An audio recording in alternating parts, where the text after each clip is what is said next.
माननीय महेंद्र भट्ट जी। माननीय उपसभापति महोदय, सबका बीमा सबकी रक्षा,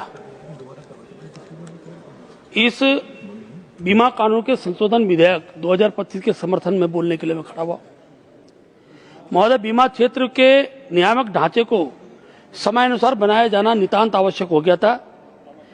इसलिए बीमा अधिनियम 1938, भारतीय जीवन बीमा अधिनियम 1956 तथा भारतीय बीमा विनायक और विकास प्राधिकरण अधिनियम 1999 में संशोधन नितांत आवश्यक था। यह विधेयक बीमा क्षेत्र में प्रत्येक विदेशी निवेश है एफडीआई, उसको 74% से 100% करना इसका लक्ष्य है।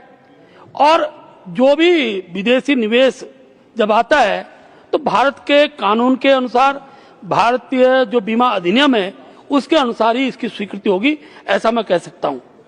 बीमा पहुंच का विस्तार करना है।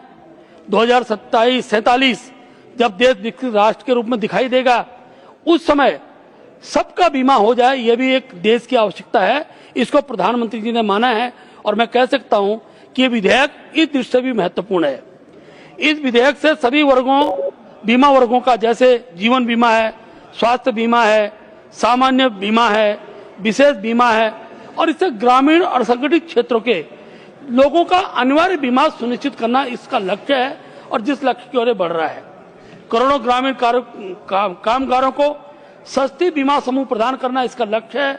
और मैं कह सकता हूं, पिछले दिनों बीमा पर जीएसटी की जो समाप्त हुआ है, उससे भी बड़ी संख्या में गरीब व्यक्ति बीमा की ओर आकर्षित होगा, मैं कह सकता हूं।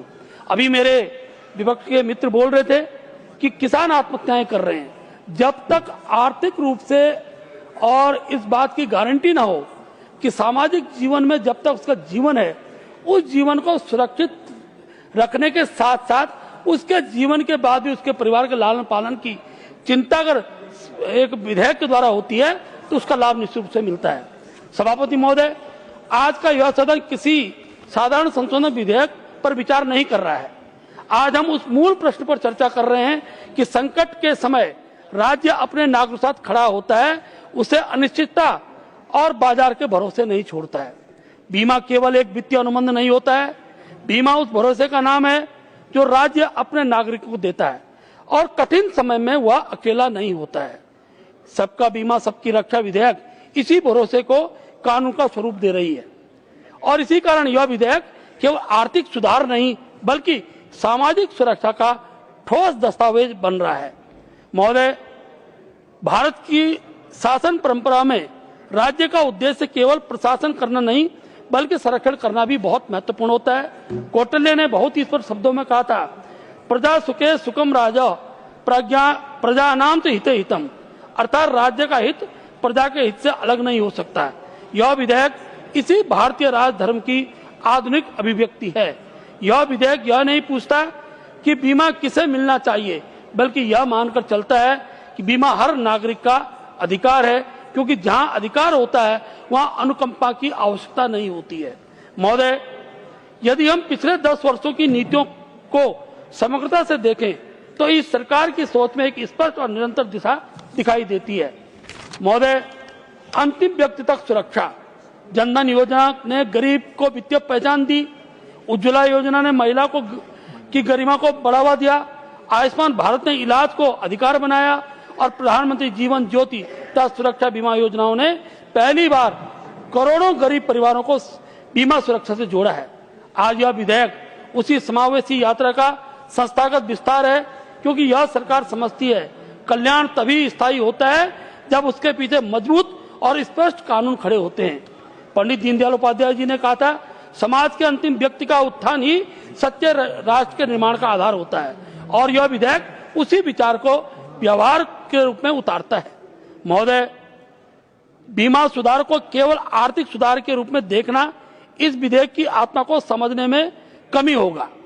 बीमा वास्तव में सामाजिक स्थिरता का आधार होता है।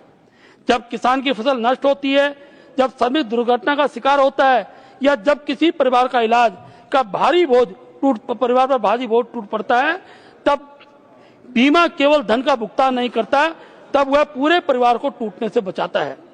मैं स्पष्ट रूप से कहना चाहता हूं, गरीब अक्सर आय की कमी से नहीं गरीब नहीं होता है, बल्कि सुरक्षा के अभाव में के कारण गरीब कहलाता है। और यह विधेयक उसी अभाव को समाप्त करने की दिशा में एक निर्णायक कदम है। माननीय उपसभापति महोदय, इस विधेयक की सबसे महत्वपूर्ण विशेषता यह है कि यह बाजार को अवसर देता है, लेकिन नागरिक सुरक्षा को नहीं छोड़ता है। नियामक को डेटा और निगरानी की शक्ति दी गई है, पारदर्शिता को बाध्यता बनाया गया है और पॉलिसी धारक को व्यवस्था केंद्र में रखा गया है। महोदय, बहुत संक्षेप में समाप्त कर रहा हूं। यह सरकार मानती है कि मुक्त बाजार तभी सफल होता है जब उसके साथ मजबूत, संवेदनशील और जवाबदेही नियमन चलता है, और यह संतुलन इस विधेयक की ताकत है। सभापति महोदय, यह भी स्मरण रखना आवश्यक है कि हमारे देश का एक हिस्सा दशकों तक ऐसे ही सकारात्मक नागरिक केंद्रित कानून से वंचित रहा है। जम्मू कश्मीर के नागरिकों को सामाजिक सुरक्षा, केंद्रीय कानूनों और आर्थिक अवसर दूर रखा गया। वहां राजनीति लेकिन नागरिकों के अधिकार पीछे छूटते चले गए। आज स्थिति बदली है। आज जम्मू कश्मीर का नागरिक भी देश के हर नागरिक की तरह समान अधिकारों और समान सुरक्षा का भागीदार है, क्योंकि एक राष्ट्र में नागरिकों की श्रेणियां नहीं हो सकती। अलग अलग श्रेणियों में राष्ट्र के नागरिक बांटे नहीं जा सकते हैं। माननीय सभापति महोदय, भारतीय जनता पार्टी की राजनीति का केंद्र तुष्टीकरण नहीं बल्कि संतुष्टीकरण है। यह विधेयक स्पष्ट संदेश देता है कि राज्य नागरिकों के साथ खड़ा है, नियामक सतर्क हैं और अधिकार संरक्षित हैं। यह सरकार गरीब को आश्रित नहीं बनाती बल्कि उसे आत्मनिर्भर बनाती है, क्योंकि आत्मनिर्भर नागरिक ही सशक्त राष्ट्र की नींव होता है। अंत में सभापति महोदय, मैं पूरे विश्वास के साथ कहना चाहता हूं कि यह विधेयक केवल बीमा कानून का संशोधन नहीं है, बल्कि राज्य और नागरिक के बीच सामाजिक अनुबंध का नवीनीकरण है। यह सरकार जानती है कि एक सशक्त राष्ट्र वही है जहां नागरिक संकट के समय अकेला नहीं होता है। इस दूरदर्शी, समावेशी और राष्ट्र केंद्रित दृष्टिकोण के लिए मैं माननीय प्रधानमंत्री आदरणीय श्री नरेंद्र मोदी जी के नेतृत्व वाली भारतीय जनता पार्टी सरकार पर गर्व महसूस करता हूं और सरकार का आभार व्यक्त करता हूं। धन्यवाद।